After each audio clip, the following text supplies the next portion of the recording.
So Sir Keir Starmer has been accused of wanting to rig future general elections by changing who's allowed to vote. Leaked policy plans reveal Labour is considering giving the vote to EU nationals as well as 16 and 17-year-olds. The proposals have sparked accusations that Keir Starmer is in fact trying to rig the outcome of future elections, and that move could be a new bid to roll back Brexit. So let's see what Tom Harwood, our deputy political editor, thinks about this.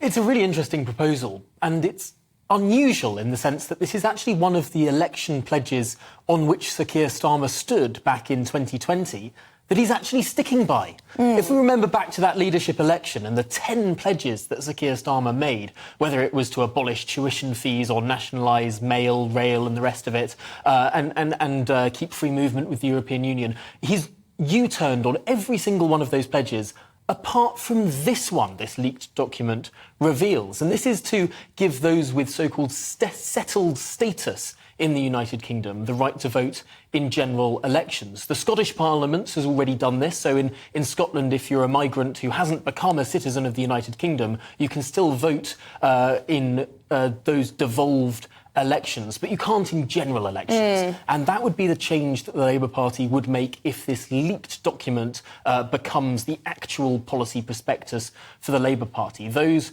who have made their lives in the UK but decided for whatever reason to not become a British citizen being able to vote. And that's millions of people. I think the EU national question, we're going to be debating this later in the show, so do stay tuned for that, because we have two very different views on whether this is a good thing and should happen. But 16 and 17-year-olds, you don't have to be a great cynic to think why Labour would want to do that. Well, looking at the way that the vote has become stratified by age, it is now more stratified than it has ever been by age. It's very often the refrain that younger people tend to be more liberal and older people tend to be more conservative. But actually, there are many examples of elections in history where, for example, Margaret Thatcher won the 18 to 24 voter demographic. It's amazing to think that, isn't it? It's remarkable. You can see, for example, young conservative rallies back from the 1980s. Where it was cool to be a conservative. I'm not going to go that far, but certainly less uncool than it seems today.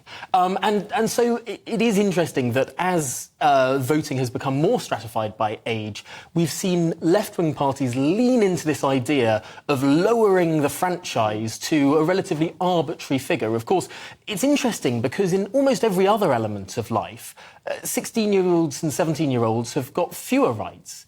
For example, the way that they can...